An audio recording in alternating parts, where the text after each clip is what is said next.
As we begin to explore the customer service module, one of the most important record types throughout the entire module are cases. In this module, we'll be exploring the various aspects of case management, case configuration, routing, and so on. In this module, the objectives are to explore the main components of working with cases, to discuss the default fields available on a case form, to demonstrate how to convert cases from activity records, to examine the case-to-resolution process and how it can effectively be used, to define specific rules for advanced configuration options related to case management, and to determine the best method to sync two merged cases together. Cases are the fundamental record type in service management and represents a single incident of service. Different organizations may refer to cases using different terms, including incident, ticket, service request, and so forth. A customer can have many cases associated with their record at one time. Within Dynamics 365, users have the ability to see open and resolved cases from the customer record. Cases can also have knowledge-based articles, subjects, products, and elements associated with them as related to or dependent record types. In addition, cases can also have activities associated with them, so everyone in the organization can see what's happening with a particular case. When it comes to creating case records, there are multiple approaches when it comes to creating them. One of the options is to utilize what is called Quick Create. The quickest way to create a case is to use the Quick Create button. The Quick Create button can also be used when creating new records or from a lookup or subgrid. The other common option is to use the case form. The case form is the main form that contains all the details and information on the case. Later, we'll go through and navigate around the case form so you can get more familiar with the form and the fields within it. Finally, a final way of creating cases that many users can use is by converting activities to cases. Activities include appointments, emails, phone calls, faxes, letters, even service activities, campaign responses, tasks, and even custom activities can all be converted to support cases. So if you think about it, the information required to create a case is already contained within an activity. And in these situations, it's easier to convert that information into a case than it is to create a new case and re-enter all that information. Now that we understand the importance of what a support case is, let's take a moment and see how we can leverage the Quick Create functionality to quickly generate a case within the system. All right, so here we are within the application. What we want to do is, you'll notice as far as up at the top, we actually not only have as far as our module selector and where we currently are within the application, but over on the right-hand side, you'll see that we actually have several other icons that are available as well. One of the icons, the one that actually has a plus sign, is where we can actually go in and we can use the Quick Create forms. And you'll notice that there are actually multiple record types that we can use to be able to create records very quickly. In this case, we want to choose case. Now, once we choose that, you'll see that it actually pulls up the preliminary information that we need to be able to create that case. You'll also notice that within this Quick Create form, it will also identify what the required fields are by actually having an asterisk next to that actual field name. So from here, let's say that we're actually doing this for Alpine Ski Shop. Now you'll notice I can type in the first couple of characters. If I know the name of that customer, I can press my Enter key. And when I press my Enter key, it will actually show me a list of potential customers, whether it's an account or a contact, that I can actually now assign to this case. So in this one, we're going to choose Alpine Ski Shop. And then on the title, this is where I want to tell it what the issue is. So on this issue, if it's a misplaced order, we can simply just type in the name of the title. Now from here, we can go in, if we wanted to, we can actually choose a subject. So let's say that this is a service issue. The case type, let's say that this is a problem. And then I can also put in as far as the contact. So if I want to be able to go through and select who the contact is, again, I can type in the first couple of names. Again, click on the drop-down arrow, and it will actually allow me to select that particular contact. You'll also see by default it is going to be assigned to me, and then from here I can choose as far as the origin, so let's say that he actually emailed that in, and then also as necessary I could put in a description. So I might say that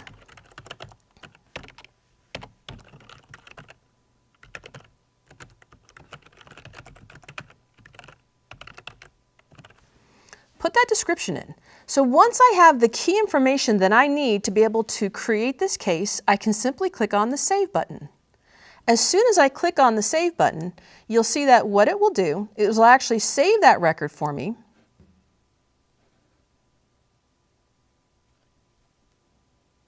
Now, once you see that the case is created, it will also then prompt you saying, from this point, do you want to create the case, do you want to create another case, or do you want to actually view that case?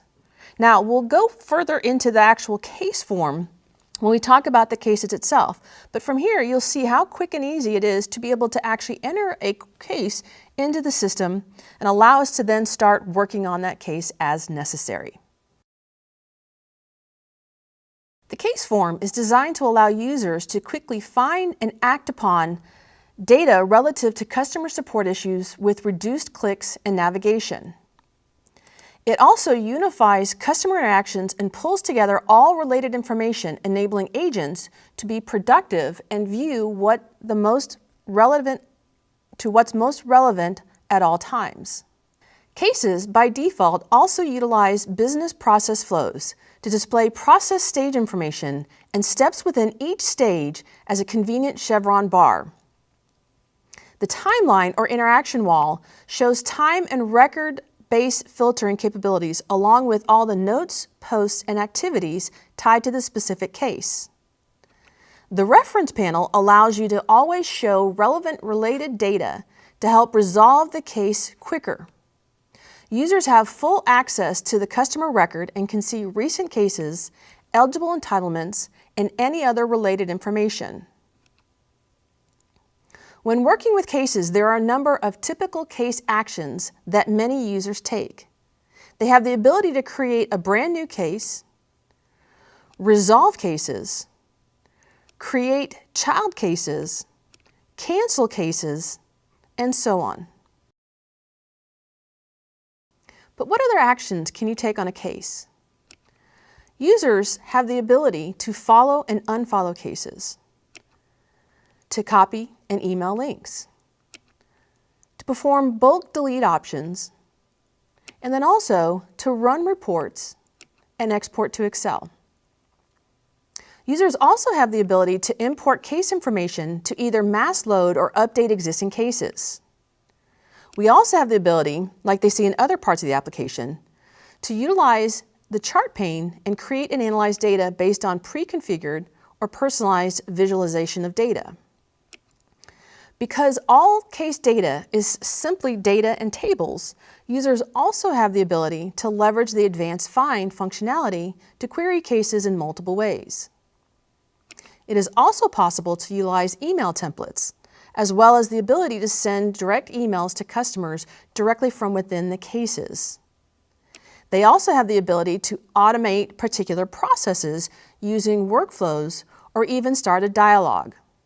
And finally, while cases leverage the default business process flow available within the system, organizations can create multiple processes and, based on the scenario, switch between processes as necessary. Now that we have an understanding of the few of the basic types of actions we can take upon a case, let's explore the case form and understand the purpose of its various sections and fields. All right, so to be able to take a look at the cases and where the various cases are, what we want to do is we're going to actually go to the module selector, and under Service, from the services we're going to click on Cases. Now from here it will actually take us to the case views, and you'll see that you actually have multiple views that you can actually use when you're dealing with cases. And we'll take a look at these views in just a little bit. At this point though, you'll see that I can see all of the active cases that are available right now in the system. You'll also see that it will actually show me as far as the case title, priority, origin, the customer, and even the owner of who's currently working on that case. Now, to be able to get a better idea of what kind of fields and what kind of information is actually stored in that case form, we're going to go ahead and we're going to click on one of the actual cases. We're going to open it up. So once we open the case form,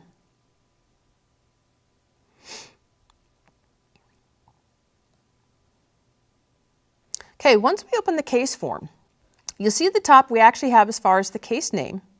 And then also from here, that you'll also see at the very top as far as in our navigation pane that we actually have as far as a breadcrumb, which means that when we're actually in the cases, I can see which case I'm currently working on. And not only that, but I actually have a drop-down selector that allows me to also look at other related records that might be related to that case, such as if there's knowledge base articles that are attached to it, activities, or even closed cases.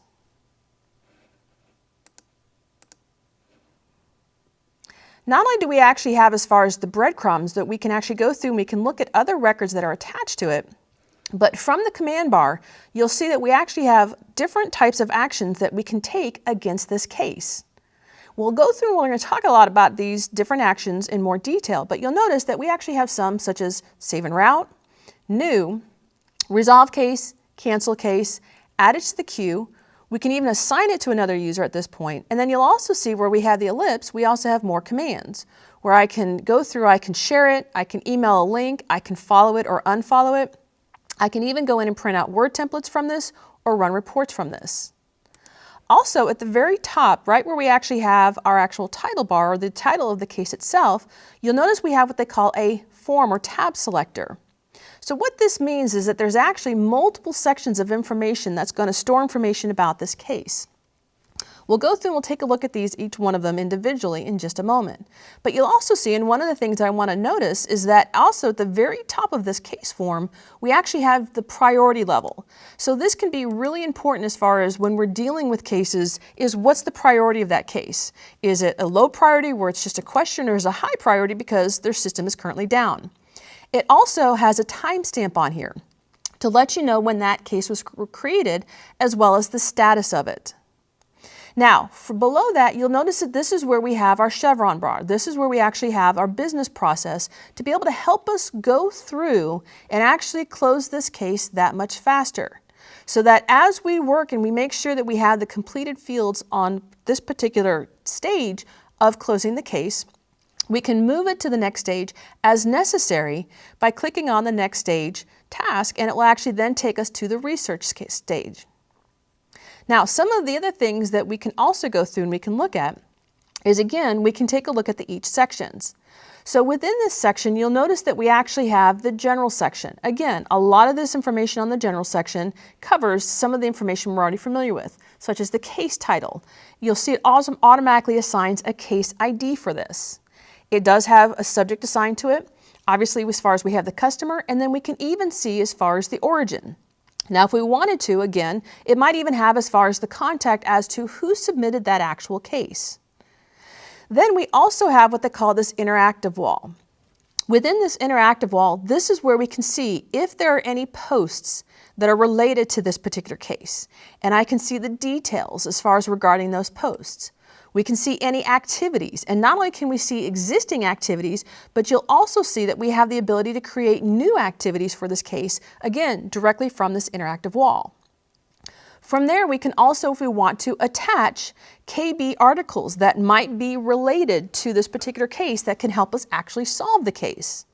And then lastly, we also have notes. So if we want to actually put notes of what's going on with this particular case, it allows us to add whatever types of notes are necessary so that anyone else, when they open this case, they can see what's happening regarding the case itself. You'll see as far as on the right-hand side, we can also have additional customer details. So from here, it will actually show us as far as if we have our contact person, who that contact person is, their email, as well as their phone information. And then we can also see, and what's really nice about this is recent cases. So if this is regarding as far as the average order shipment time, if there are other cases that might be related to this, I can see not only as far as our active cases, but also any resolved cases. So I can look back and see Has this happened before? Is there an active case out there that might be related to this particular case? And what other cases have they had to dealt with or that have they submitted to us? As we continue to scroll down, again, you'll see just going from left to right, we can see more descriptions about that particular cases. And then we can also see that if there is an applicable SLA that is currently applied to this case. And again, we're going to talk about this in a later section. On the right-hand side, you'll also see that if we have any entitlements related to this case, it'll give us our entitlement details. Now from here, as we continue to scroll down, you'll notice that there are a lot of additional information that we can track against this particular case. But as we expand each one of these cases, you'll see that it can actually become quite a long form as we go through and we look at all these additional details. What's nice about this is instead of having to do all of the scrolling and up and down of the information, this is where the tab selector becomes very helpful, is it allows me now to go to the specific sections on this case form to be able to see what's going on. So if I want to see if there's any other cases that are related to this particular case, you'll now see that I can easily and quickly go to that section and see if there's any other similar cases related to this, or if there's any child cases that might be related to this. And then of course, also from here, as we mentioned, I can now see if there's any associated knowledge records, or even getting down to additional information, I can see what type of case it is, if there's a parent case attached to it, has this been escalated, and if it has, when was it escalated, and if I want to actually set up a follow-up by date, or if I've even actually sent out the first response sent. And then again, you'll also see that if you actually have the social interactions turned on, we can even track social details for any social media that we might be using. And we can actually keep their profiles even related to this case as well. And then you'll also see as far as that we also have it for articles, which again, if we want to attach an existing knowledge base article, not only can we do it from the interaction wall, but you'll also see that there's a section.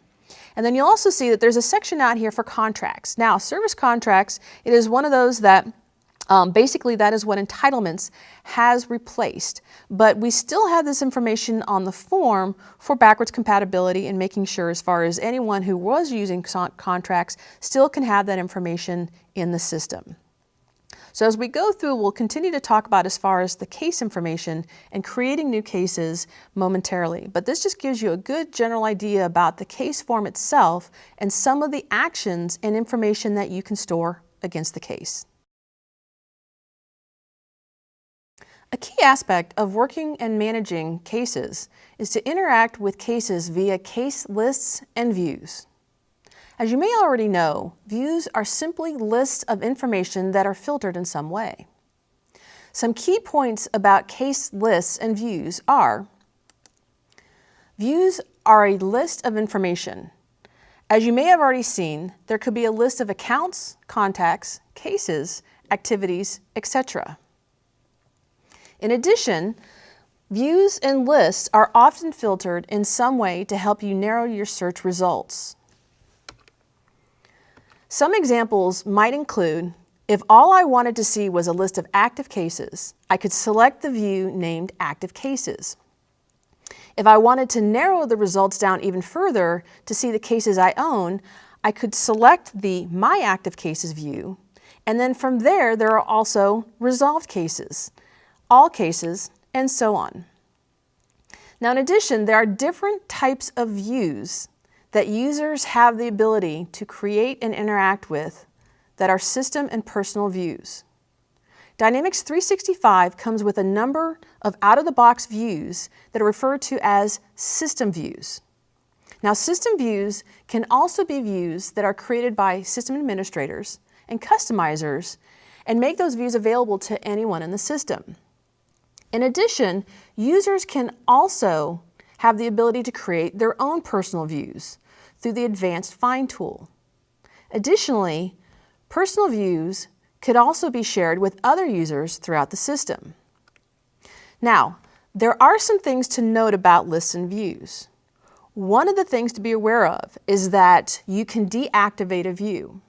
When deactivating a view, it removes it from the list of views, but it does not delete it from the system.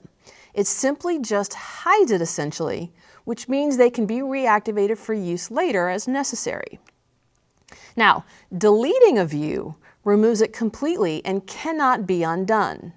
Similar to contacts, accounts, etc., it's always better to deactivate a record than it is to have it deleted. Okay, so as we were just talking about regarding the cases, you'll see that again, we actually, anytime when you go to the services and cases, that you're always taken to an actual view. Now from here, again, you'll see that next to the view name, you actually have a drop-down list.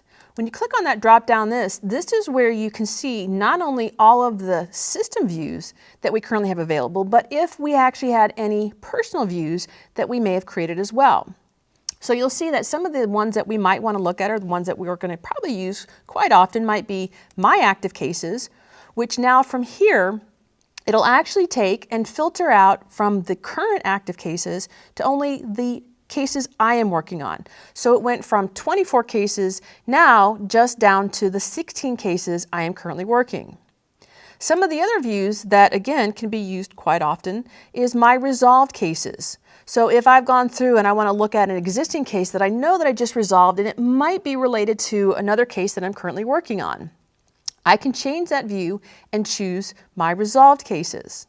And that will now show me as far as all the cases that I have actually resolved. Again, taking a look at some of the other ones that you have out there, you can look at as far as my team members. So if I'm part of a team, I can see their resolved cases. I can see cases that have been opened in the last 7 days.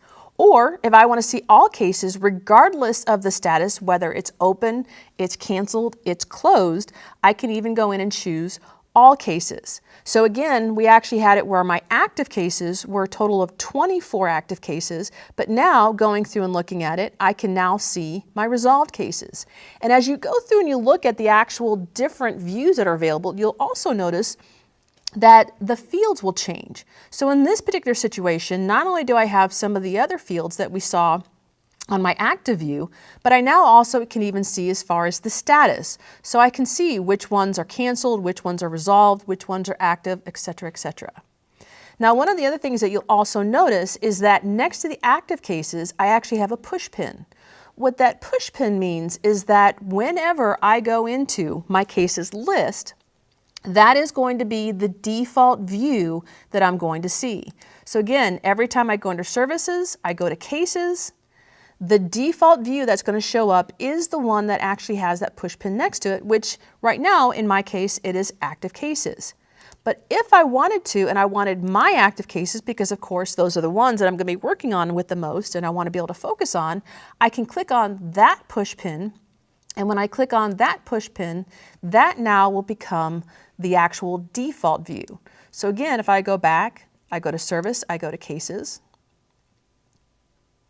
you'll now see that the active view that I'm looking at is my active cases. Now, a couple of the other things that you can also do on this, which is really nice, is when you're actually going through and you're looking at these fields, I can very easily and quickly change how I want to actually see these records just by clicking on that field name. You'll notice when I click on the Created On, it now sorts that based on my Created On field. And you'll notice it even shows the direction of how it's being sorted. So right now, it's now being sorted in ascending order.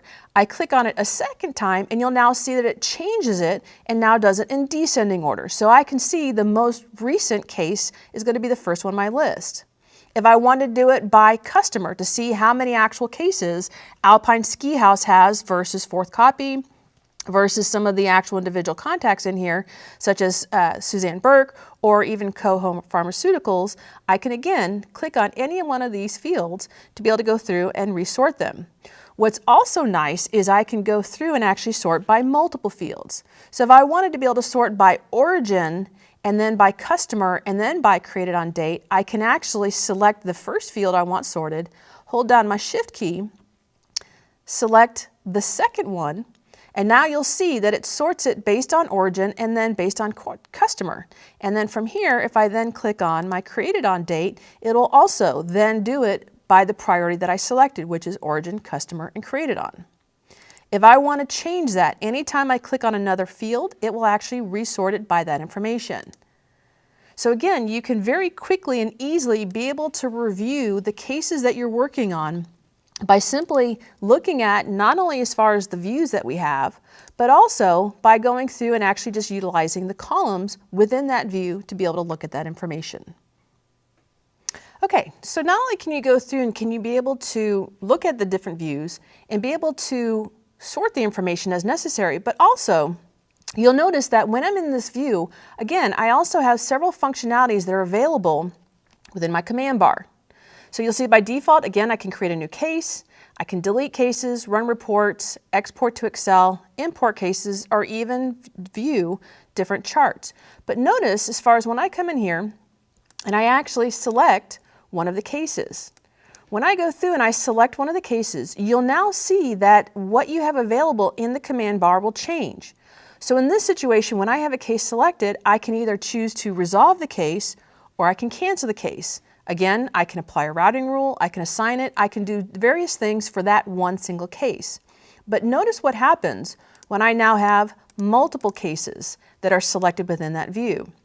You'll notice that from here, your command bar is going to change again. I don't have the ability to resolve multiple cases. I don't have the ability to go through and cancel multiple cases. But what I can do is from here, I can merge cases. I can associate child cases. And again, some of the other functionalities that we have are still going to be available. But the point being is that what you can do within a single view or having a single record selected versus having multiple records selected.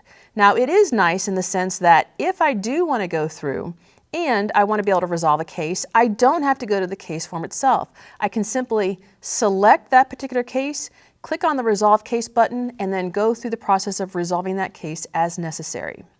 So you'll see that using these views a lot of times can help easily be able to manage your records all from a single view. Now that we know what cases are, how we create them, and how we can use views to begin to find cases, another key element to working with cases is finding specific cases based on certain criteria. Most often, searches are done directly within the views or through the advanced find feature. As we saw in a previous example, views might include active cases, recent cases, and so on. When searching for cases, using the quick search box, users have the ability to type in a string or characters or type in a partial value or even utilize wildcard characters to search for case information. For example, if you were searching for a case number, you could quickly type in that in the quick search button or the quick search box. However, case numbers can get long and contain many letters and numbers, which make them hard to remember. Instead, you could search for the case title. Let's say that you know the case you are looking for is regarding the service being or the server being down. You could type in asterisk server asterisk and it would return all cases that would have the word in the title. In addition, users have the ability to add their own filtering columns. In essence, the filtering column functionality is similar to filtering columns in Excel. Now that we're aware of some of the basic searching capabilities, let's go into the application and see how you'd actually go about searching for records within the views. Okay, so again, here we are. We actually have our active cases view that we're looking at this information. So again, let's say that I want to be able to find any record that begins with the word service. So this is where I have my quick search bar, and then from here I can simply type in the word service, and when I type it in and then press my enter key, you'll see that what it will do is actually go through and filter down to find all of those records that begin with the word service. But let's say that, again, on this particular case title, it's not necessarily where it started with the word service. I want to find it anywhere that in the case title or even in one of these other fields that it actually has the word service. So this is now where I can use my wildcard characters. And I'm one, especially when I'm looking for information within Dynamics 365, I'm always wanting to be able to have a little bit more of a broader search to be able to filter down my information. So I use wildcard characters quite a bit. So you'll see that if I want to find anything where it has the word service in it, I can actually have it begin with the wildcard character, have the word service in it, and then end with the wildcard character. So now what this will do is it will search for anywhere where the case title might have the word service in it. So you'll see that I can very quickly and easily being able to find that information. So again, if I want to do another one, let's say I wanted to find anything where it had the word missing in it. I can use my wildcard characters, type in the word missing, and I would then find that. Now, in this case, I could also, because it did begin with the word missing, be able to type it in and I would get the same results. Now, one of the other options that you have is not only do you have this quick find, which again is going to be related to the actual views that we're looking at. So again, I'm going to actually clear my search results by clicking on the X, and that will now take me back to my active cases. Once I'm back to my active cases, let's say I want to find it anywhere within the entire application where the word services are used. This is where I can now use my global search. In my global search, what it will now do is when I type in the word service, and again I press my enter key, it looks for all record types that actually might have the word service. So it's not just going to be as far as related to cases. You'll see that it might be anything that I actually have, maybe opportunities. I might actually have activities. Anything that it will go in and it will find, it will now go through and be able to find those records. And again, within that global search, I could from there, if I wanted to, be able to filter it down even further. So it's not limited to just the cases like the quick view is. It actually allows me to search the entire system and be able to go in and find anywhere where it actually has that term. Now, as we talked about, the other thing that you can do is not only using as far as the quick search as well as the global search, but you also have the ability to filter down these records very quickly and very easily by using the filter option. The filter option is this little filter icon that we have on the far right-hand side of our actual field names. When I click on that, you'll now see that each field has a down arrow. And that down arrow is letting me know I can now filter on any one of these records as necessary. So if I wanted to, let's say that I just want to focus on all of my high priority cases. So I can go to my priority field, click on that drop down arrow, and you'll see in this case, and depending on the actual data type, it will actually give me different types of filter options. So for a priority, because there are certain values that I can select, if I just want to see my high priority ones, I can mark the checkbox for high, select OK, and again, this is where you'll now see it will filter it down even further. I can also do the same thing. If I want to reset my filter, I can go back up to that icon, and then right from here, I can simply just click on Reset Filter. Now, you'll see that, again, depending on the record types that I select, I'll actually have different search options. So for example, let's just say I want to find all of the records for Contoso Pharmaceuticals.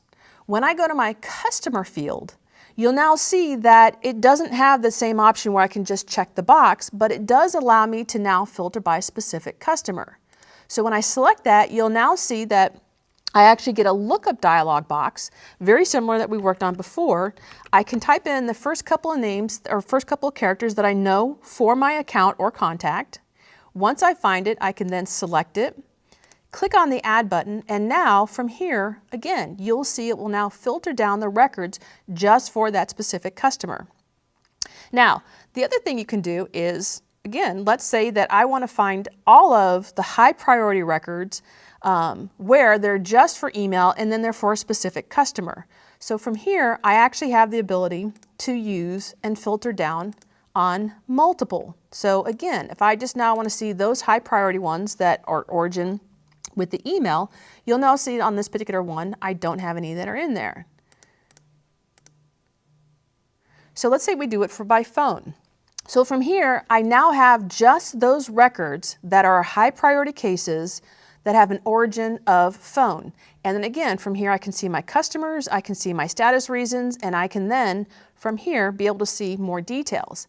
Not only that, but again, looking at some of the actual actions that we can use, this is also where And we'll talk about them a little bit later, where I can even, if I wanted to, be able to run a report against these records or export these records. Or, as we've talked about before, I can associate the child records, I can merge the records, I can apply routing rules as necessary. So just by using the search functionalities and by using the filters functionalities, it makes it a lot easier and quicker to be able to find the specific records that you're looking for when you actually have these different views. So again, if I now have multiple records and I'm like, you know what, I just want to go back to my active cases. This is also where I turn off my actual, if I click on that filter icon and I turn it off, you'll now see it resets all of my records and takes me back to my active cases. As we've learned, activities are a mechanism to track relevant interactions between the organization and their customers. For different organizations, the most common types of activities might differ. However, these interactions provide a great detail insight as well as historical tracking of customer interactions. There are many activities with the ability to be converted into a case. Now, you may ask yourself, why would you want to convert an activity into a case? For example, your organization uses the service module, cases specifically, for all their customers' questions, issues, and needs. However, there are some customers that prefer to just send an email directly to you instead of submitting a case. It might be due to lack of time, patience, or they're just not comfortable submitting cases yet. Either way, they need help. Knowing that all of the questions and issues from customers need to be logged under your company policy, you can immediately convert that email to a case. Now, assuming that your Microsoft Dynamics 365 environment is synced up with your Outlook, you can quickly and simply highlight the email, verify that it's tracked, and then click the Convert to select and select case. Now, the converted activity is a case created and recorded within the service module for Microsoft Dynamics 365. Let's take an example of doing this using an email within the web client.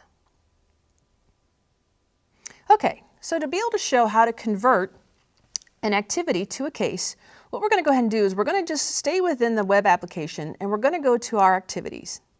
From the activities, again, we're going to take a look at an existing email that was received, and what I just want to be able to do is take that email and be able to go through and convert it to a case. So once I have as far as all my emails that are set up, I go through and let's say, for example, that I want to be able to take this maintenance activity details email that came through from Contoso Pharmacies. When I actually go into the activity itself, you'll see that within this activity, I actually have this Convert To menu. And from this Convert To button, I can easily simply just go to and tell it to convert to a case.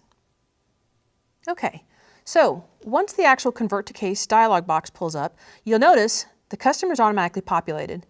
Open New Case is set to yes. Change the task status to completed or close the form. So that's one that I can actually tell it, do I want to actually have that task completed or do I want to leave it open?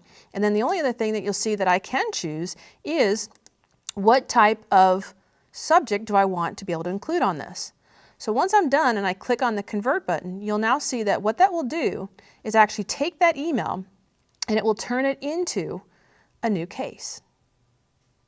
So you'll see that as soon as it converts it to a new case, it'll actually open up the case form for us.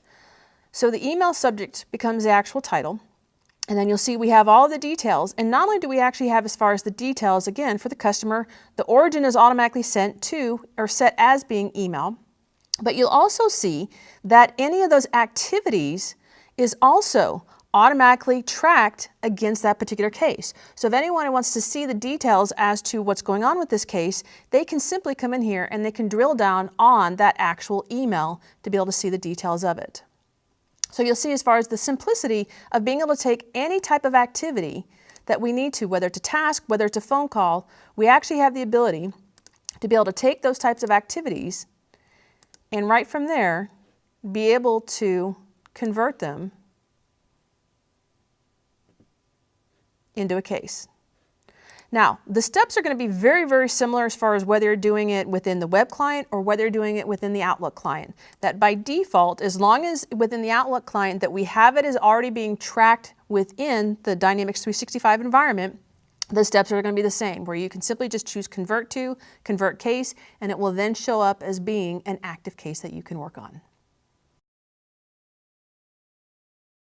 The purpose of a case is to track customer issues, questions, and requests and manage them through the resolution. Let's discuss the options involved when dealing with cases. First, we have resolving cases. Cases can be resolved in many ways. Sometimes the issue could be resolved by providing a document or information. Other times though, it's necessary to perform research on the issue by reviewing the knowledge base, and then it might be necessary for the issue to be escalated. Regardless, one of the most important things to note about cases is that every case is designed to move through the entire resolution process. When resolving cases, it's important to note that cases cannot be resolved until all activities that are related to that case, such as telephone calls, letters, appointments, email messages, etc., are completed. Now, regarding deleting and canceling cases, a situation might occur when a customer contacts the organization, which requires a case to be created. Then the customer follows up and no longer needs assistance. In this scenario, users have two choices. They can either cancel the case or they can delete the case. Now, although a case can be deleted, doing this removes all activities, notes, and any attachments that are linked to the case. This is a permanent action.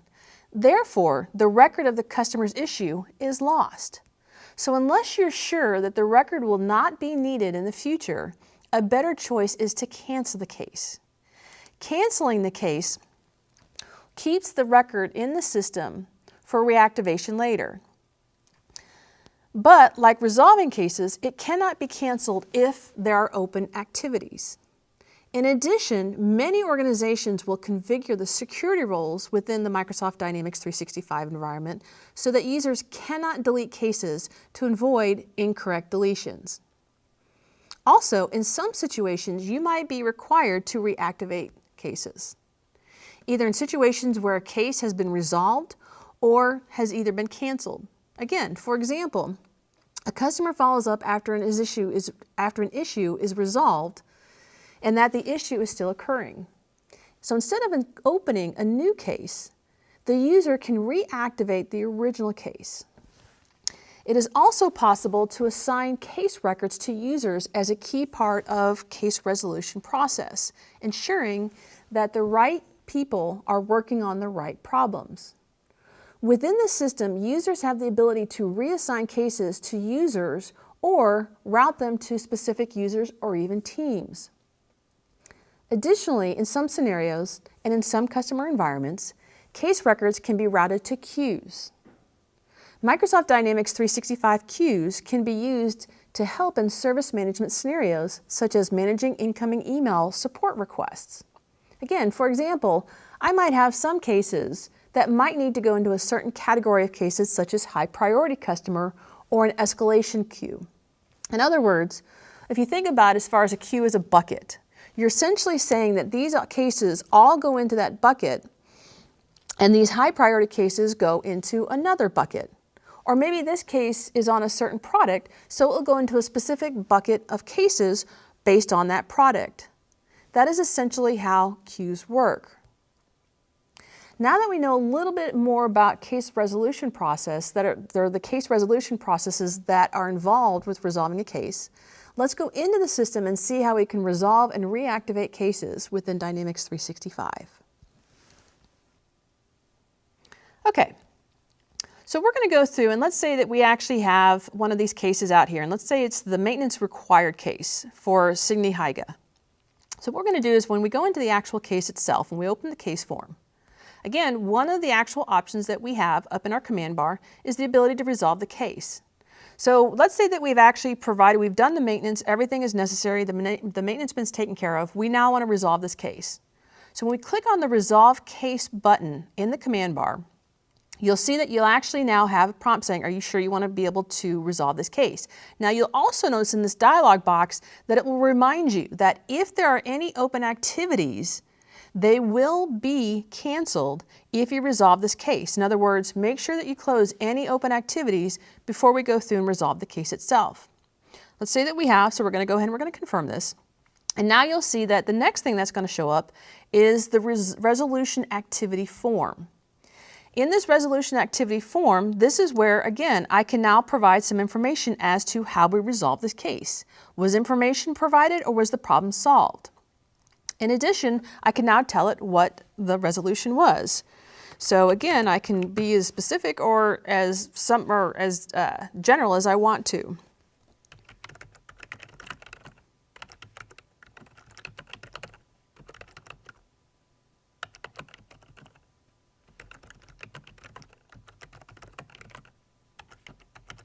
Okay, so once I give it a resolution, you'll also see that I actually have a total time.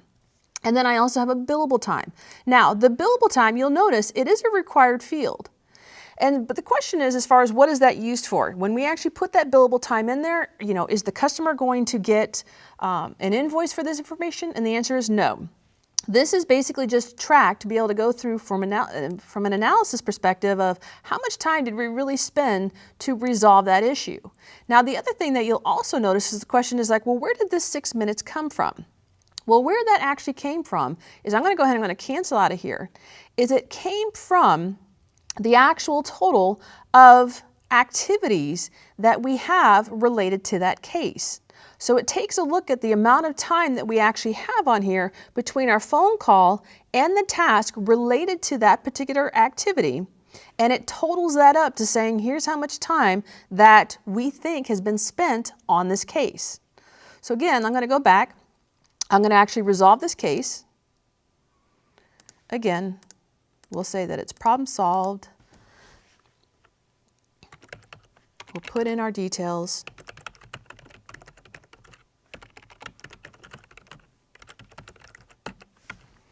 And then from here, I'm going to go ahead and again leave the billable time it is. And then if I want to expand as far as any additional marks, if there's any follow-up, there's things that we need to be concerned with, we can actually put any remarks in there.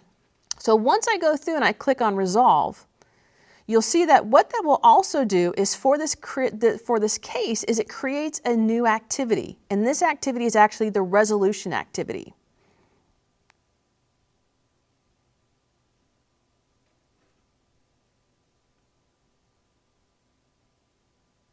Okay, so once you see as far as the resolution has been done, several things have now actually happened with this particular case. One of the first things that you'll see that will happen is up in my status, you'll see that it changes and shows that now the problem is resolved. More importantly, if you look in the lower left-hand corner, it also shows the status is being resolved and it marks this record as being read-only. The other thing it does is, as we've actually seen, is it now creates a new record type or new activity type, and that is the case resolution activity type. And in taking a look at that, one of the things that you can do as far as taking a look at the resolution activity form itself is just to kind of look at some of the details as to, other than what we typed in, what it will show us.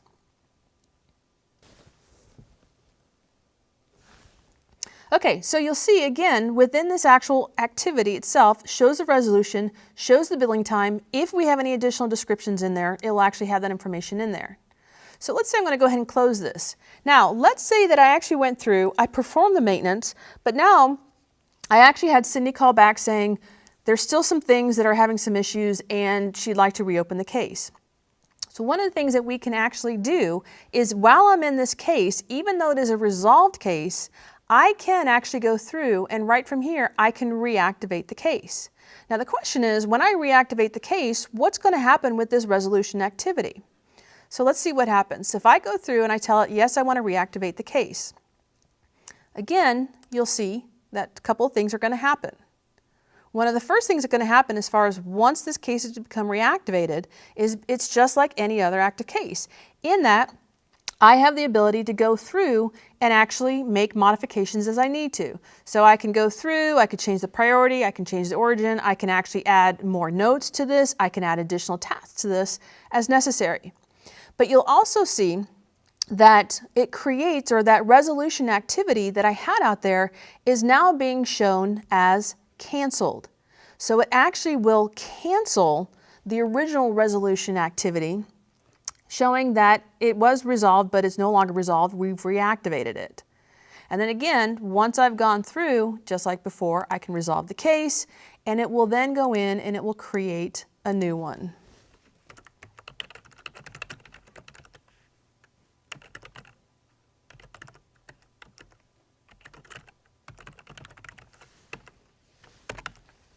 All right, so again, we click resolve, it goes in, it resolves the case, so that you'll see that as it goes through, it will actually still show all of the actions that have been performed against that case. So now again, taking a look at this, let's say that we're going to go ahead and we're going to create a new case. And on this one, to kind of show again what would happen to any of those activities that we have out there. Let's say that we're going to do this one for our friends over at Blue Yonder.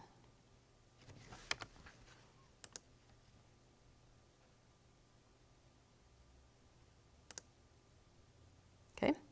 Now, from here, again, let's say that they are having system issues or a printer's not working. So again, we can actually give it our case title. We have our origin, or we have our customer. Let's say that we see this through email. And on this particular one, I actually have it as being a task. And on that task, I need to be able to go in and complete it, or I'm going to create a task as far as what I need to do against this case.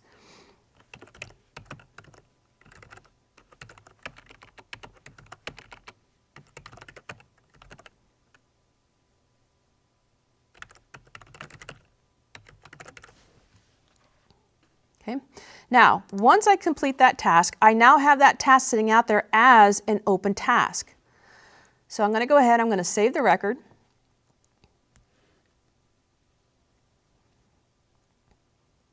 All right, so once the record is saved, from here, I'm now going through, and let's say that I need to resolve the case. So again, once I go through and I tell it that I've resolved the case, I'm going to go through, click on confirmation. I gave some information.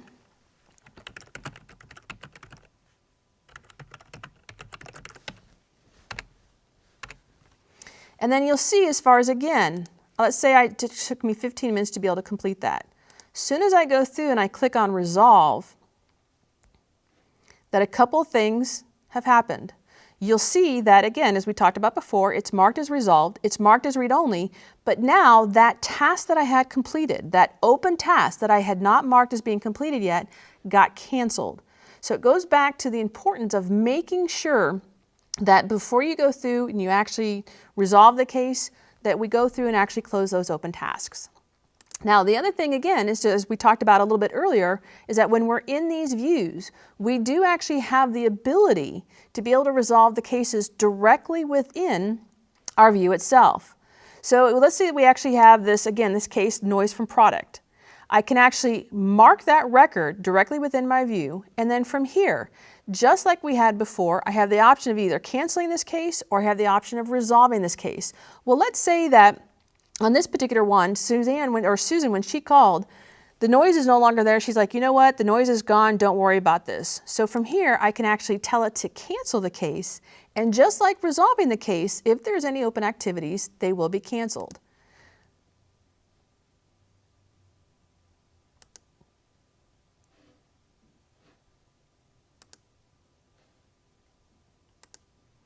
All right, so once the case has been canceled, or we've actually gone through and we've resolved cases, you can also see, as again, that we talked about a little bit earlier, when we talk about as far as the different views that we have, one of the views that we have available is My Resolved Cases.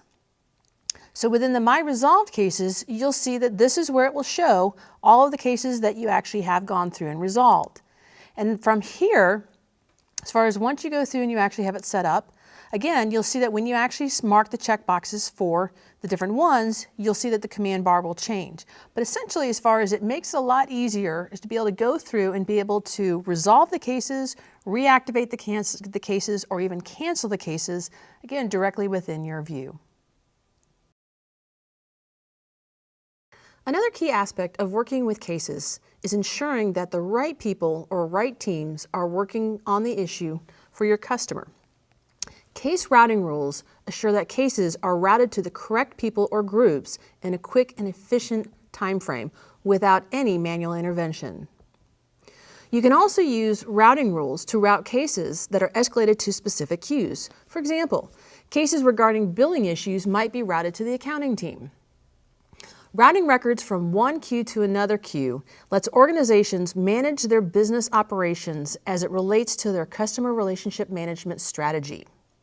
Now, when it comes to routing cases, it is possible to manually routing rules either one case at a time or in bulk route multiple cases by selecting them in a view. Also, the creation of a case routing rule essentially creates a workflow that behind the scenes, and with the automatic case routing rules, there's a workflow that fires as a background process of the application, but it cannot be managed like regular workflows. However, you are able, though, to view the routing rules that have been ran by viewing the system jobs location in the Microsoft Dynamics 365 application.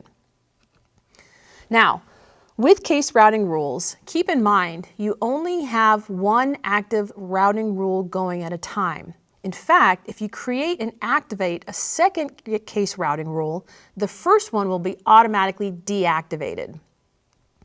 Lastly, when creating case routing rules, users and administrators have the ability to identify conditions in which the rule will apply. In other words, you really establish a series of if-then statements.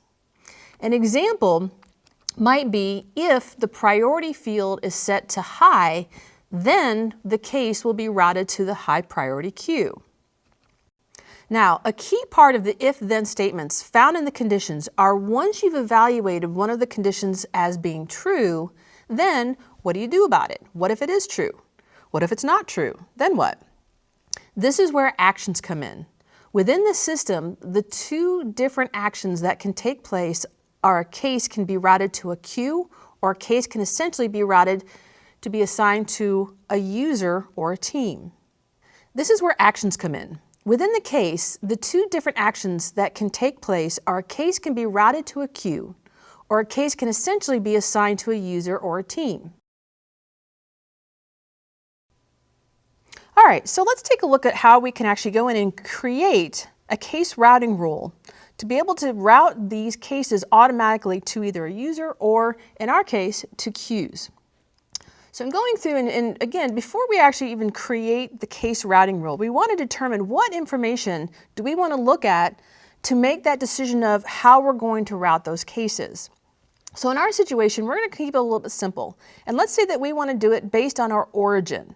And so we want it so that by default, if the origin is phone, we want it to go to our phone queue. If it's email, email queue, web, etc., and so on.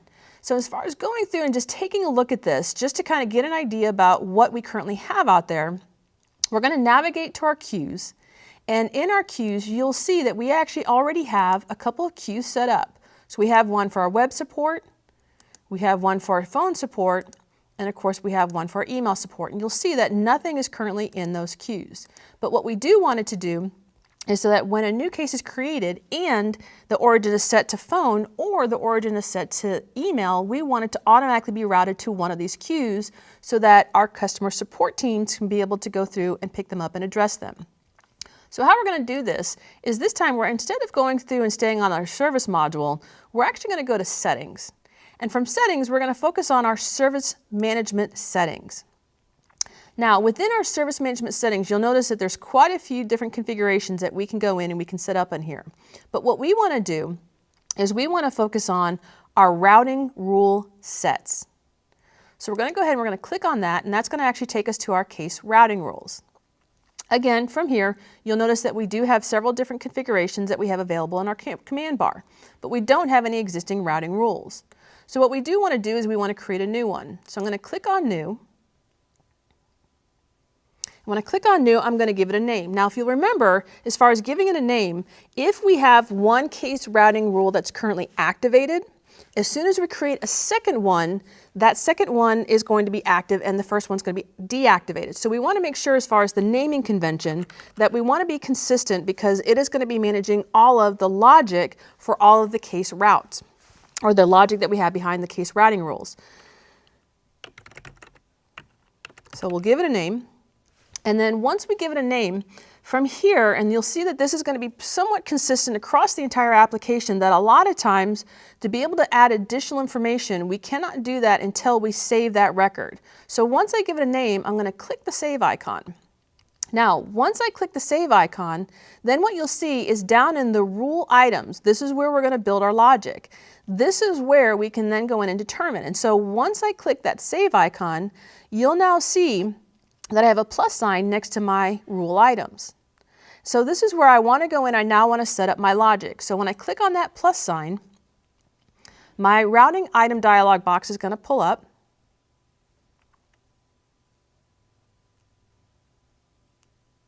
All right, so once my routing item dialog box pulls up, again from here, this is where you'll see that there's several situations or several different sections that we're going to go through and we're going to specify.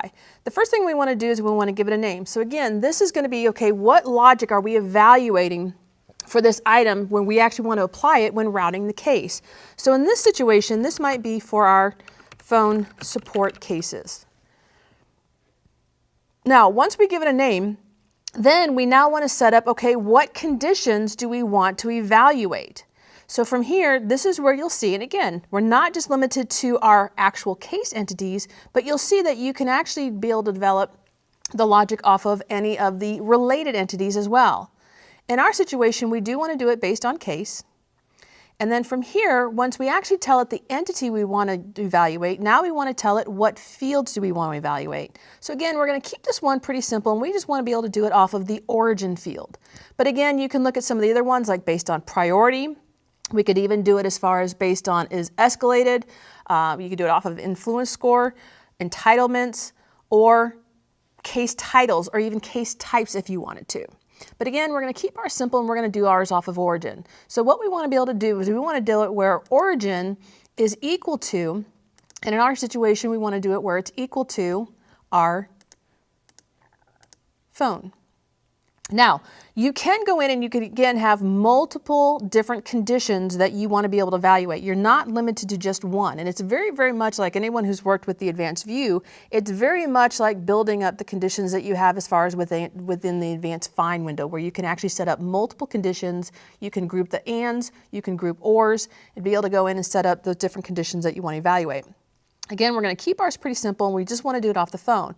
But now the question is, once we determine that that case does have an origin of phone, then what's the next step that we're going to do? So we have our if statement up here, and then we have our then conditions down here. And as we just mentioned, we have two options. We can either route it to a case, or we can route it to a specific user or team.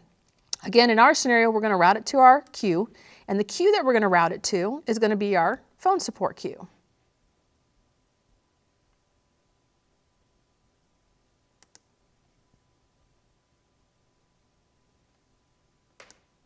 Okay, so once we select our phone support queue, that's all we need to do to be able to set up this rule item. So from here, I can just click on the Save button, or you'll see I can click on the Save Close button. But we actually have several different items that we want to evaluate. So in this situation, I don't want to necessarily save and close it. What I do want to do is I want to save it and create a new item. So once I click on Save and New, what it will do is we'll save this new item, actually put it in the rule items list, and then allow us to create a new one automatically.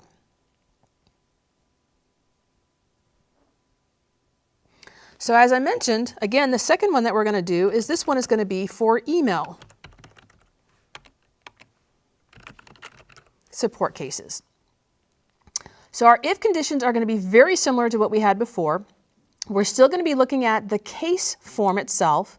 And off the case form, we're going to be looking at our origin field. And again, just like before, it's going to equal to, except this time it's going to equal our email. And then again, once we've determined those conditions are true, then what do we want to do? And in this case, we actually want to send this to our email support queue. Okay, now those are the only two conditions that I'm going to actually want to be evaluating for this particular example. So now I'm done. I'm going to go ahead and click on Save and Close. So you'll see that now within the case routing rules, I actually have two different scenarios that I'm evaluating. So once I'm done with this, before we're actually going to test this, one of the most important things that you'll find when it comes to routing rules, as well as some of the other functionalities within the service module, is that before we can actually evaluate or run this logic, is we need to activate the rule first. So I can go in, I can click on Activate. Once I activate this, then all new cases as they are created, or even existing cases, I can now go in and have it evaluate the information that's within that case and determine whether or not it needs to be routed to that particular queue.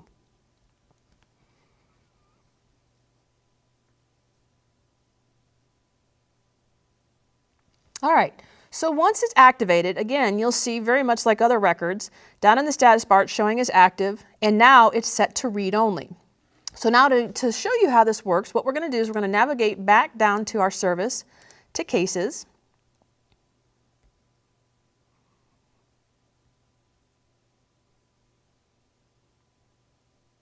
And again, we're going to take a look at a couple of these. So let's say I just go in, I'm going to select a couple of these that are either phone or email.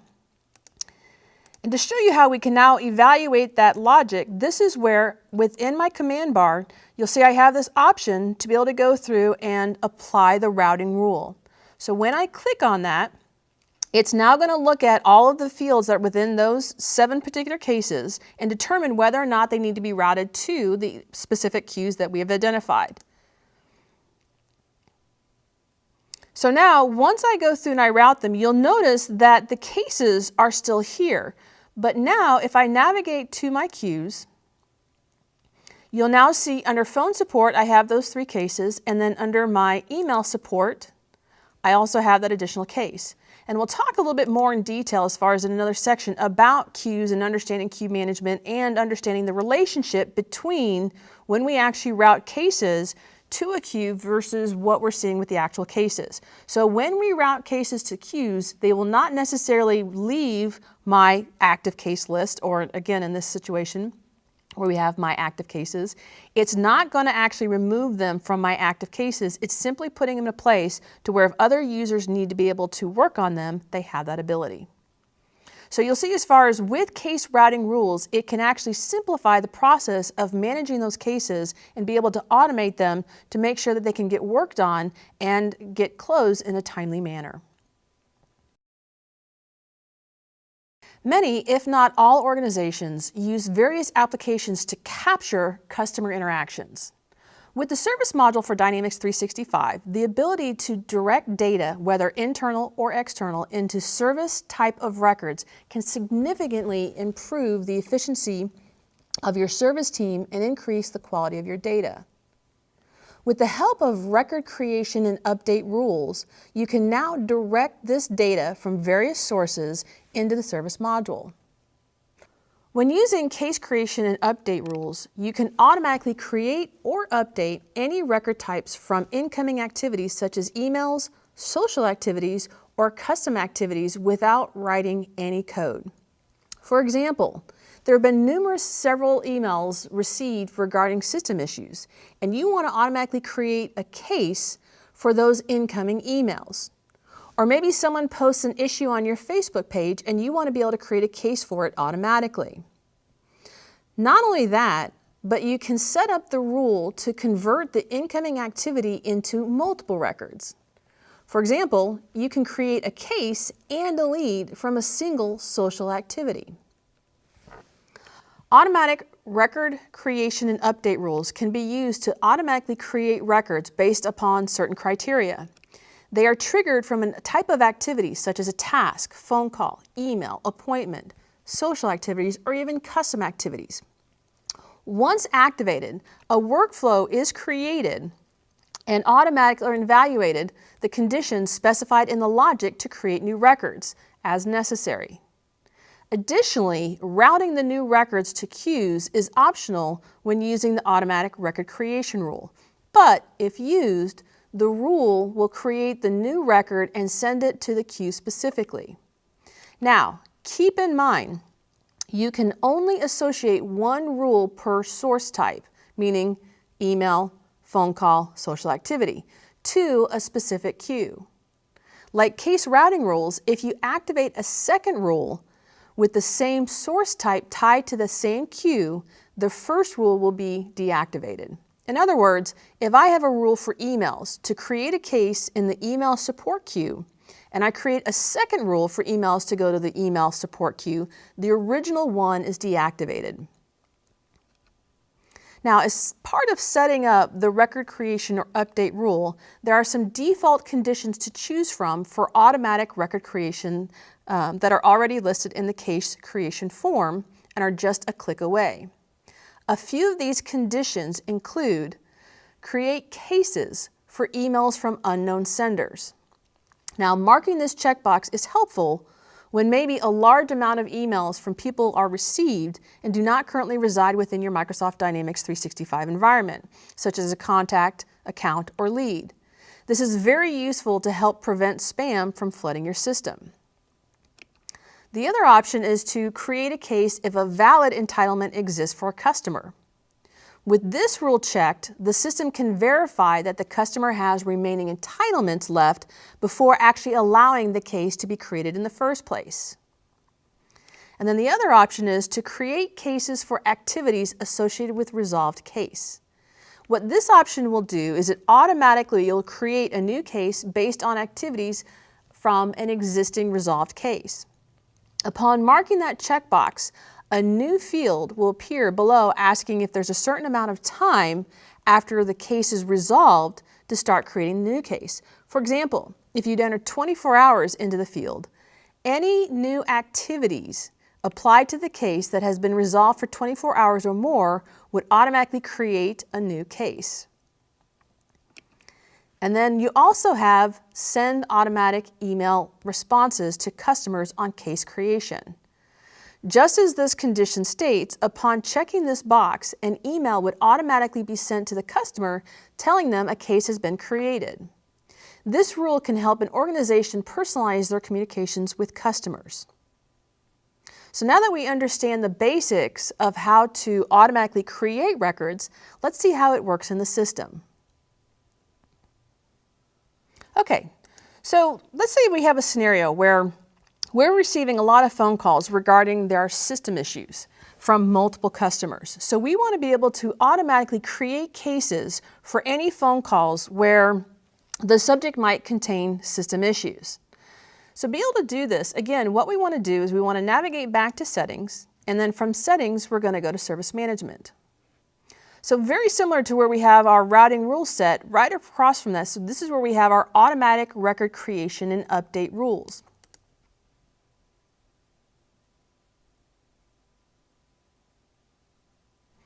Now, from here, to be able to go in, again, very similar to the case routing rules, we want to be able to create new logic for any time phone calls have system issues as being that subject. We can actually come in here, we'll click on the new.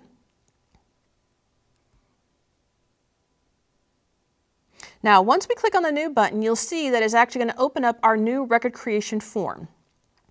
So this is, again, where we're going to actually do multiple things. So the first thing we want to do is we want to actually give the form or give the actual record creation a name. So let's say that we're going to do this as being our our phone support case for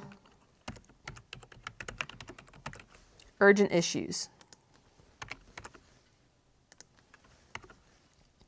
Now, this is also where, again, what we were talking about from the source type is that you'll see that we can do it not only off of a phone call, we can do it off of an email, an appointment, a task, or even a social activity such as a tweet or a Facebook post. So in our situation, we are going to go ahead and choose phone call.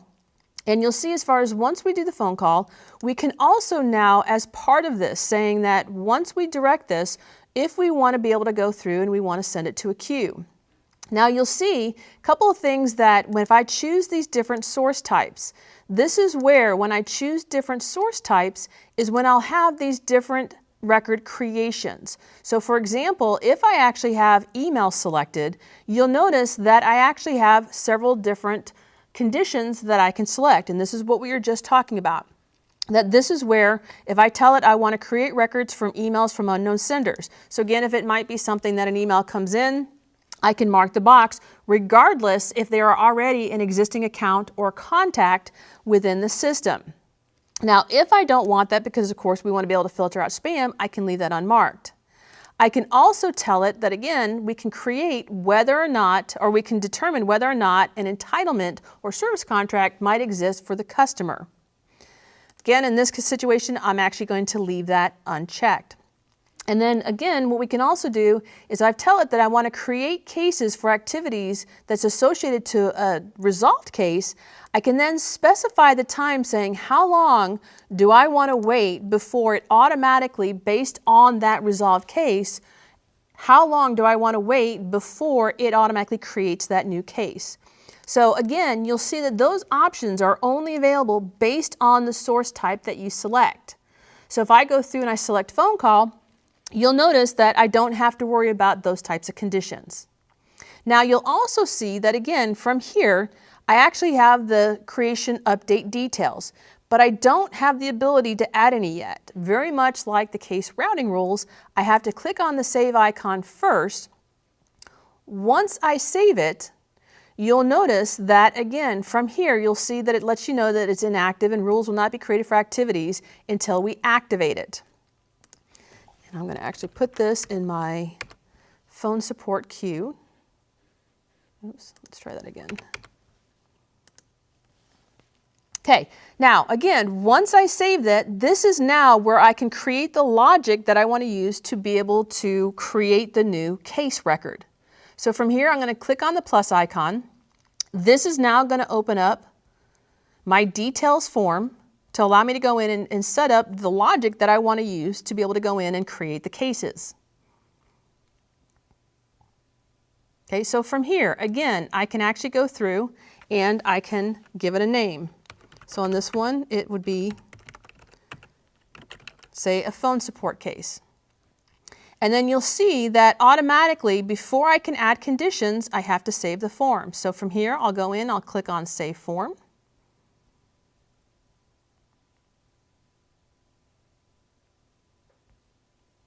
And then once I say that, you'll now see that this is where I can go through and I can create the conditions. So again, the conditions, as we've talked about, very similar to case routing rules, is I can choose the entity or even relating or regarding entities to be able to go in and set up what kind of conditions do I want to determine.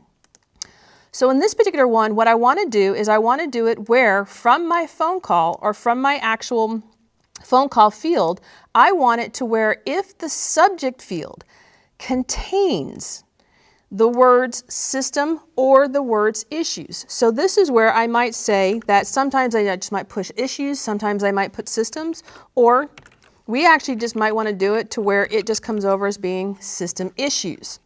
So now we have to be careful about that, because if we do it system issues, whoever creating that phone call has to specifically in the subject line type in or have system and issues within the same line.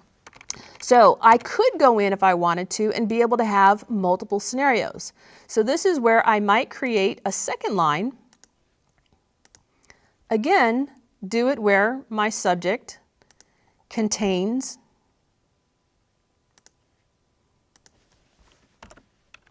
issues. Now, to be able to evaluate both records, this is where I can actually go through. I want to tell it to evaluate both of them. So this is where I can tell it to group an or statement, saying do it where the subject contains system or where the subject contains issues. So again, we have to be careful about that, because now anytime that subject actually has the word system in it or it has the word issues in it, we're going to have new cases created, which again, in our situation, that's okay. So now, once I've established the conditions, now I need to tell it what kind of record do I want to create. So this is where in my actions, I'm going to actually add a step, and I'm going to tell it what actions am I going to take. And you'll see that the default action to take is to create a new record. So from here, when I select the create, I can tell it what kind of record am I going to create. In this case, in this situation, it's going to be a case. And then from here, I now need to tell it what information needs to be populated on my case form. So this is where I can come in and I can tell it to set my properties.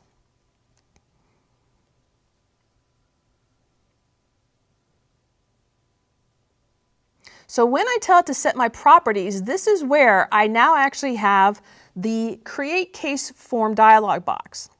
And what I want to be able to do is I now want to be able to map in from the information on my phone call to populate the information on my cases. So we know that, of course, my case title and my customer are required fields, but there might also be other information I want to have populated when this case is created. So the first thing I want to do is you'll notice I have a form assistant over here on the right-hand side. Within my form assistant, this is where I can tell it where do I want to look for the information to be used. So in this situation, again, I would want to look at the phone call, and let's say on this one that I would actually want it to be for my actual subject line. And then what I'm going to tell it to do is I want it to populate the case title to equal to what is ever in that subject line of my phone call. So once I click on the Add button, this is basically saying, here is the information I want to populate on the form. To actually have it populate on that is where I click on the OK button. So as soon as I click on the OK button, it says, okay, whatever we have on that phone call is now in the subject field is now going to be my case title. Again, if I wanted to populate a subject, I could populate the subject. In this case, again, you'll see as far as when I choose customer, you'll notice because it's a dynamic values, it automatically assumes that for the customer, it's going to pull my regarding field. So again, I can add that, select OK. Let's say that we do know that for my origin, it's a static value, and we do know it's going to be phone because that's where it's creating the case from. And then again, from here, if I wanted to, I can actually populate the information from other records as necessary, based on whatever was within that form itself. So let's say that we're done with this, and that's basically all we want to have populated. So once I'm done with this, again, I could actually just click on, or let's say in the description, I might also want to have the description details. So again, from here, I might actually map in my description. So I can add that, I select OK. So now I'm actually telling it that I'm done with what I want to have it create. So I can click on Save and Close. Once I click on Save and Close, it's going to take me back to my record creation and update window. Now, you'll also see that I do have the ability of doing other things. I can go through and not only can I create a case, but as we were mentioning earlier, I can also say that once I create that case, I might also want to send an email. And so I can come in here, I can tell it that I can either create a new message or I can even do a use template to where I can have an email automatically sent out to that person to let them know we have created a case for you based on this phone call. So you'll notice that again, it will look at as far as the actual templates that are available and allow me to go through and actually use that template. Or if I wanted to, I could create a new message. Now we'll spend a little bit more time on this and a little bit later on talking about some of the other functionalities, but you'll see that you do actually have the ability of being able to go through and not only create multiple steps. So let's say on this particular one, I wanted it to not only go through and create the record, but I might want to do some other things. So I can actually have multiple steps as I needed to. For example, like I might want to create multiple record or multiple types of records, whether it's not just a case, but it also might be a lead. I can actually do that within this form. But essentially, once I'm done, I'm going to go ahead and I'm going to click on Save and Close. And from here, you'll now see that I actually have that specific record creation details created. And again, I'm basically telling it that once it's being created, I want it to go into the support queue. So even though I've saved it, just like with case routing rules, it only is going to be evaluated once we activate it. So from here, I'm going to click on the Activate button to make sure that it's now going to be evaluating the different ones. So you'll also notice that when I actually have this for rules of type associated with a queue and not associated queue, only one rule, as we mentioned before, can be active. In other words, I can only have one rule for phone calls to go to my phone support queue. I'm aware of this. I want to go ahead and click on Activate. Now, once it's active, we can now go in and we can see as far as how this should work. So what I should be able to do is when I go under cases, when I go under service, I'm going to go to activities. I'm going to actually create a new phone call activity. In the subject field, I am going to actually have it where it says system issues. And let's say as far as the call is from, the call is actually from, let's say for example, AdventureWorks. And the call is to me. We'll have that settings being incoming, and let's say in the description we'll put in a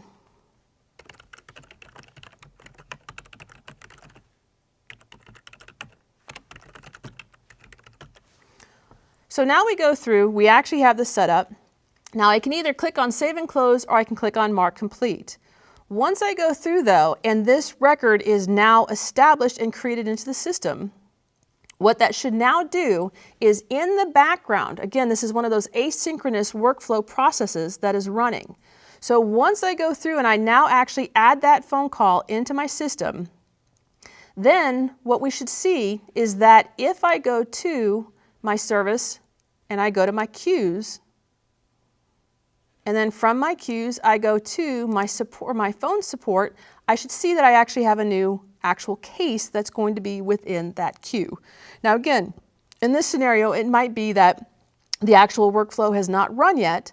So one of the things that we can actually do is if we ever want to see, okay, has it run, is it run, what's the status of it, is I can go into my system jobs, and within my system jobs, so even though it's not a workflow that I can look at, I can still see what's happened with it.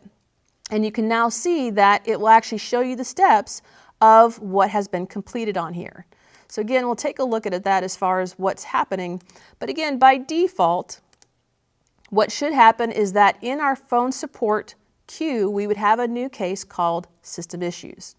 So again, it actually helps simplify and create a little bit more logic for you to be able to go through and actually automatically create cases based on whether it's an activity of being a phone call, email, or even a social activity such as a tweet or Facebook. And one of the things to actually take a look at is that you will see, as we go through and we start taking a look at some of these other configurations, is that you can set them up directly within the queue as well. So what that means is, under settings, and again, we'll discuss this in a little bit more detail later on, but when you actually go into your queue, when you have them designated, you actually have the ability directly within the queue. So I'm going to go to my email support queue. Okay, within my email support queue, and again, we're going to discuss this in later on, but you'll see that directly within my actual queue item, I have the ability of creating these record creation and update rules at the queue level. And you'll even see that on the command bar, you actually have options for both email activities or social activities conversions to create new cases for these particular activity types. So again, simplifies the process of being able to create these cases based on logic, and not only cases, but any types of records that we want to be able to use within the system. But in our situation, dealing with cases, a lot easier and putting some automation behind it. You can manage multiple cases that are similar more efficiently if you use parent and child cases in Microsoft Dynamics 365. What do you do when you need to track a case where work needs to be done by other departments, or when you need to track the same issue for multiple customers? Within the service module, you can open a primary case called the parent case, and then create secondary cases called children or child cases. Parent-child cases can set up certain items that are inherited from a parent case to a child case when it is created, and specify what happens when the parent case is closed. Let's take a look at an example. First scenario, if you receive a service request to install new electrical and gas connections, this requires work to be done separately by the gas and electric department. In this scenario, you can open up two child cases, one for the gas and the other one for the electric department. The original case is marked as the parent case. Once the child cases are resolved and the two services are completed, you can then close the parent case. Let's look at another scenario. Scenario 2. Similarly, you can create parent and child cases when multiple customers call in about the same issue, such as a network outage. Instead of creating a new case for each customer, you can create a parent case to track the main network outage with the network operations team, and then create child cases for each case related to the outage. Within every organization, organizations can establish details around the parent and child case settings. Within the parent-child case settings, one of the key elements that is identified within this is what happens when you close the case. By default, with the case closure settings, you can select from several case closure preferences for how parent and child cases will be resolved. The first option is parent-child cases are closed independently of each other. This is the default setting for Microsoft Dynamics 365. Another option is to close all children cases when a parent case is closed. When you resolve the parent, it resolves the child cases along with it. And then finally, there's the option to don't allow parent case closures until all child cases are closed, which means the parent case cannot be closed until all the child cases are closed first. So now that we understand a little bit about what parent-child cases are and the scenarios in which they could be applied, let's go into the system and look at how we can configure this and how we can manage parent-child cases. Okay, so before we actually take a look about how to create the parent-child cases, we want to actually take a look at some of the configurations that we can set up related to what fields we want to have applied from the parent case to the child case. So this is where when we go through, and again, from the settings, we can actually go to Service Management. When we go to Service Management, again, we actually have a section here for parent and child case settings. When we open this, what it's going to allow us to do is to choose what values do we want to have copied over when we actually create a new child case related to that parent case. So you'll see in this situation, we have automatically the case title and the customer. But let's say that we also want to have the contact information come over. Let's also say like maybe the case type. And let's also just do origin for this particular situation. Now you'll also see that this is where we talked about in the case settings that you can specify how we want to manage the closure of these cases. So I can mark the checkbox, and once I mark the checkbox, I can decide how do I want to actually close these cases. So one of my options I can tell it is to close all child cases when a parent case is closed, or I can tell it don't allow the parent case to be closed until all the children cases are closed.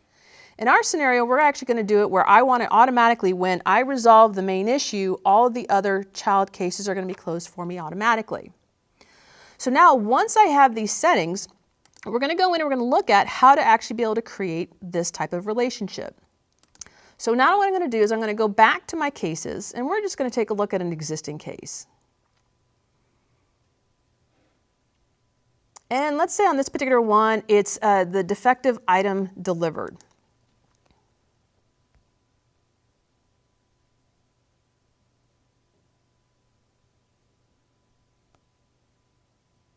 Okay. So once I'm actually in here, again, we actually have our case set up on this one. And let's say as far as for our city power and light, that I'm actually going to assign a contact for it because that's one of the values that I'm going to have mapped over. So I'm going to go ahead and I'm going to assign Scott on this. So we actually have the origin, we have the customer, we have our contact.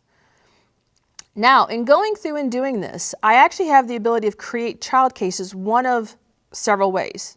One of the easiest ways to be able to do this is, again, right from our command bar. You'll see that we have the option to create a child case. So from here, I can actually now click on that. And when I click on the Create Child Case, you'll see that its dialog box is going to come up.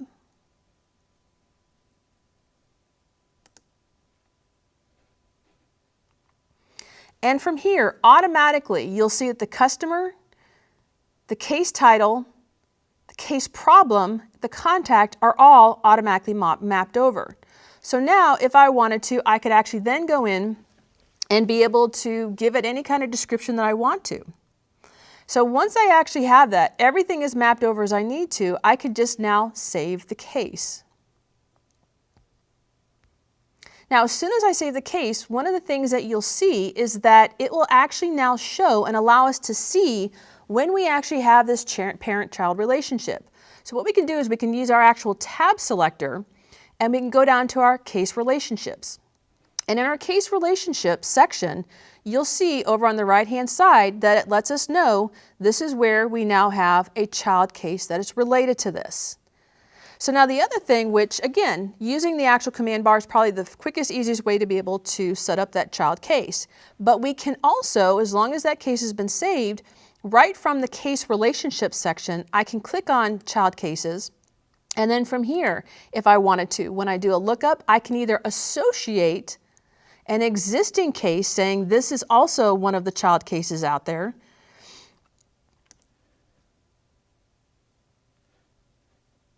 So let's see if we've got, let's look up some more records.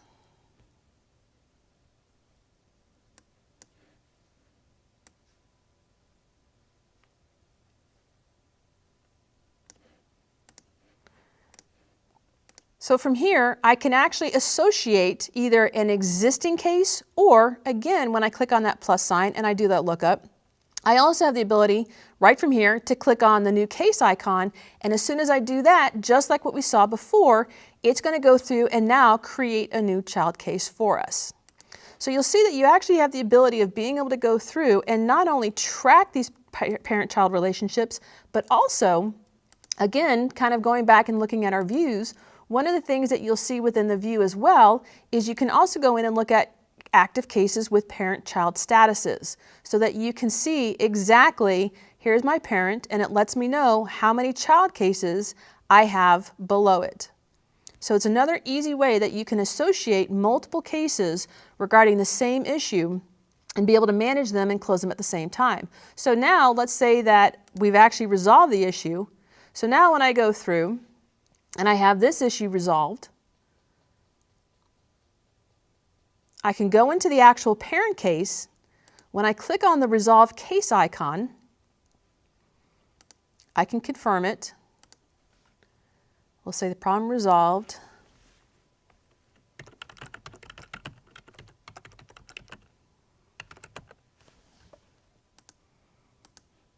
Give it a time, resolve it. But again, because I told it as far as when I resolve the actual parent case, it will now automatically also go in and close my child cases as well. So we'll go in, we'll take a look at that as soon as it resolves this case.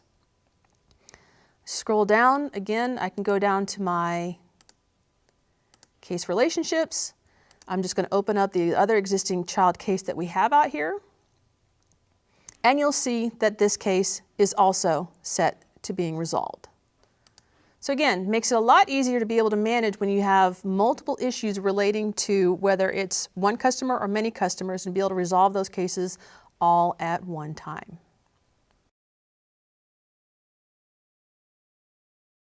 Let's face it, within any CRM system, conversations, or just real-life situations, there's going to be oftentimes some sort of redundancy is going to occur. However, when it comes to Microsoft Dynamics 365, you can eliminate redundancies between similar cases by merging them together into one case. When a customer opens multiple cases about the same issue, possibly through different support channels, or when multiple customers from the same account calls in about the same issues, you can often merge those cases into one so everything is visible in a single place. Merging cases combines related open activities and attachments under one case and cancels all other cases. For example, let's say multiple contacts from the same account submits a case, one from the web, and the other person calls in about the same issue. It is possible to merge the cases into one instead of keeping track and having to eventually close multiple cases. Now, when a case is merged, the state of the case is changed to canceled and the status is changed to merged. This is because it is merged into another case and all of the open case activities emails, and attachments are now associated with the case it was merged into. In addition, it's important to know that by default, you can merge up to 10 cases at a time. Also, there are a few additional things to note when you're merging cases with parent-child relationships. When you merge a case that has child cases linked to it, the child cases become child cases of the parent case they were merged into. Now, you can also only merge a child case into another child case if both of the child cases have the same parent case. Okay, now that we understand what it means to merge cases, let's see how it actually works in the system. All right, so to take a look as far as how we can actually merge cases together, we are back in my active cases view.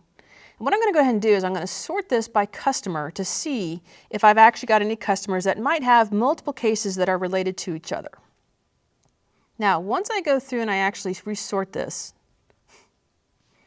you should see that I've actually got several cases out here for Alpine Ski House. And when I go through and I actually look at this, I can see that I actually have two orders or two cases that look like they're very similar to the same issue. Now, I've done some additional follow-up and I do find out that yes, it is the same issue that two different people called regarding this particular case. So what I'm going to do is I want to be able to merge these two cases together. So once I have them selected in my list, this is where I can click on the Merge Cases button in my command bar. And then what I want to be able to do is I want to be able to say, okay, which case do I want merged into the other one? So this is where I can go through and I can select the appropriate case that I want to have merged into the other one, or into, and then click on the merge icon, or click on the merge button. Okay, so once it's done merging, you'll see that you get the message confirming that it has actually merged those cases. And now when I go back in and I get to refresh this, you'll now see I used to actually have 3 cases for Alpine Ski House. I now only have 2. And if I actually go in and I look at this particular case, what I can do is I can then go down to my case relationships, and from here you'll now see that it shows that I actually have merged cases. You'll also see that when I have the merged cases, I also have my activities that are in there. And if I go back in and I look at my merged case, if there were any activities, you would see that they would be canceled and they would now be a part of the merged activities in the new case that we have out there.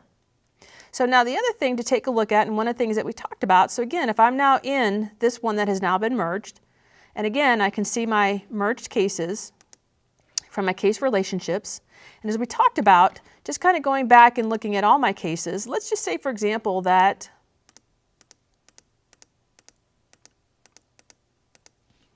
I'm going to go through and select multiple ones. And let's say all of these are all related to the same system issues that we've been having. So when I have those cases selected and I click on the Merge Cases icon, you'll notice that the system will let you know that, again, you are going to be limited to only being able to merge up to 10 cases at a time.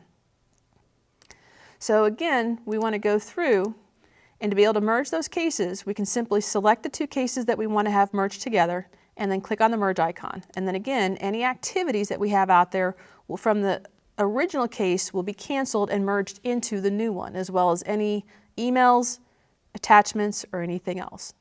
So it helps it make it a lot easier to be able to track that information when we actually might have duplicate cases out there for the same issue that the customer is having. We've discussed that cases are the core of customer service management in a Microsoft Dynamics 365 system. They allow an organization to track all interactions with customers and provide information on the time spent to resolve a case. In addition, the information collected can provide valuable feedback to a company for both products and services and the needs of their customers. In this module, the objectives were